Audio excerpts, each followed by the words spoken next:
can attack what you have. Pray about your work, your job. Pray about it. Pray for your boss. Pray for your employer. Pray about everything. Don't feel that, do I need to pray for them? Oh, I work for them, they pay me. Pray for your employer. Pray for your boss, because one decision from them can change the trajectory of your life, if not permanently, temporarily. So pray. Pray for your marriage, about your marriage. You're married, pray about your marriage. Pray about your marriage.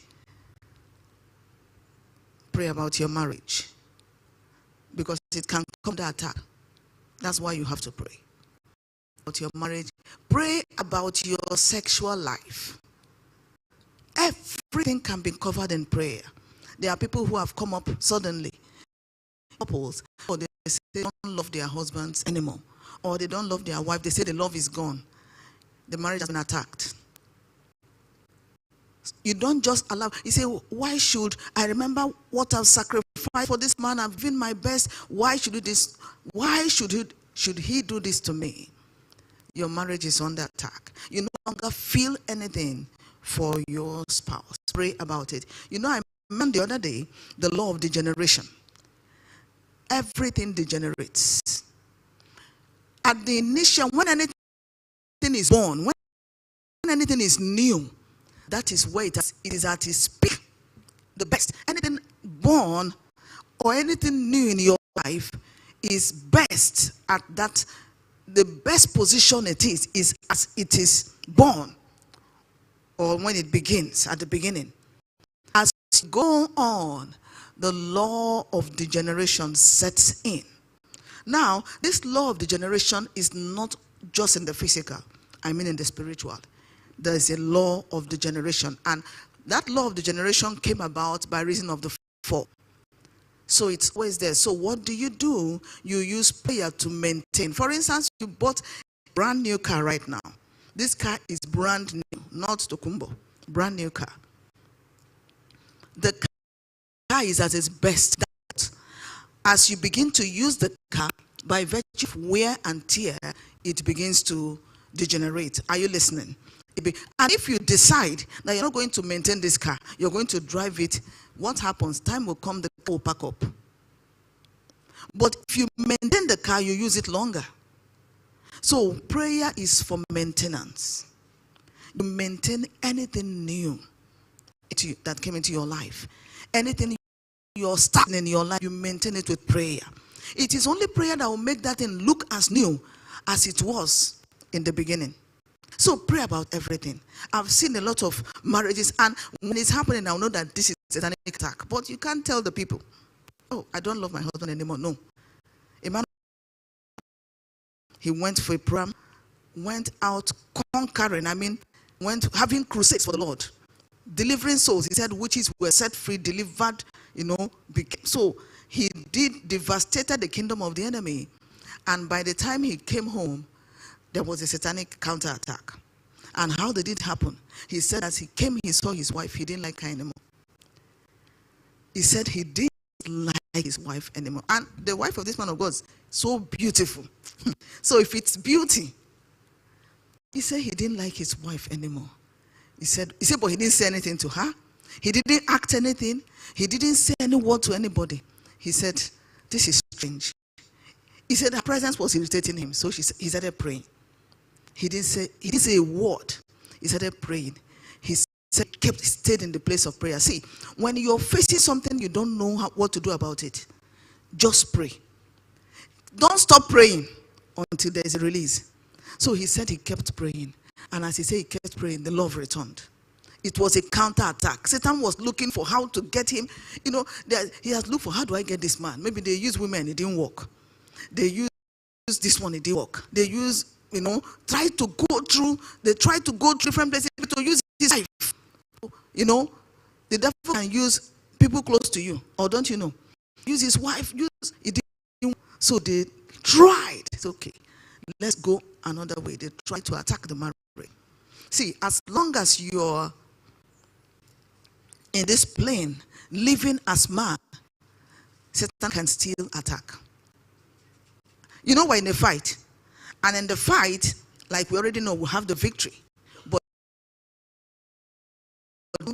a ground for you to keep enforcing your victory. See, the labor, the spiritual warfare we do, and everything we do is to enforce what God has. So it's already done. We have the victory. But then Satan is not going to give up without a fight. And Satan will not stay out of your life permanently.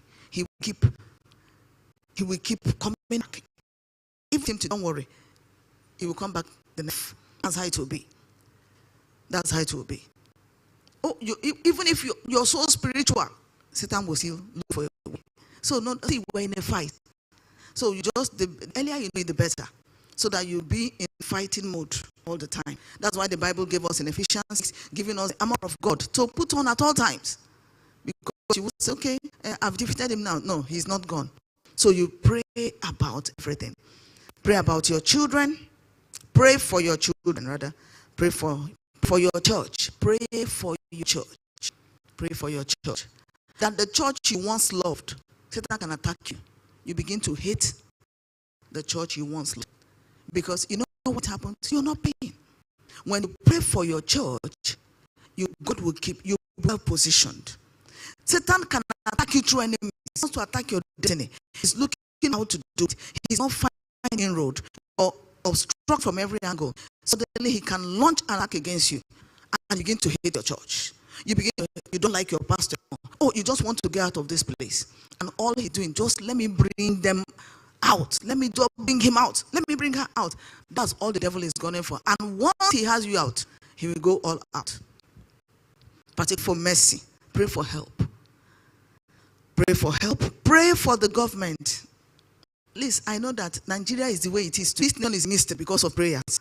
If this nation would have disintegrated long ago, the kind of war that would have happened here, more than one we had in different places, because Nigeria is populous, diversity of tribes, religion, all sorts of things. It would have long ago disintegrated. But prayers, we have used prayers to maintain and hold this nation. So do not take prayer lightly.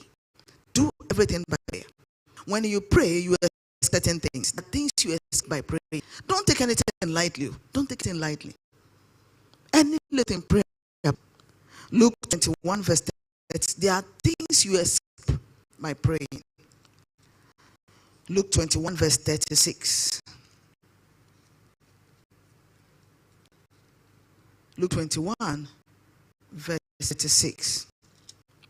Watch ye therefore and pray always, that ye may be accounted worthy to escape all these things that shall come to pass, and to stand before the Son of Man.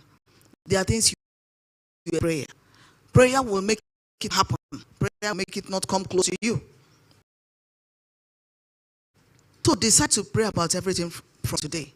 Don't just assume all is well. You know, the testimony a man of God shared many years. When I heard that testimony, it was a bit painful. It was sweet and bitter on the other side. This man of God, he said, job desperately. Whether he had, is it a class or was it, okay, maybe it's a 2-2, you know. He said he needed this job. And as they went, he was picked, then some other guys were picked. And one of the guys that was picked, this guy had a first class. And the company wants to pick the best. So, two of them, he did very well in the interview. You know, just his result wasn't helping on the side. But this other guy did well as well and he had the first class. So, of course, he has an edge. So, this man of God said he went home. He said he was praying. He said, Lord, I have this job. I mean, he prayed throughout. You know, the way he was decreeing. As a matter of fact, from the way he told the story, he was God. This guy won't get a job. I'm the one getting it. Now,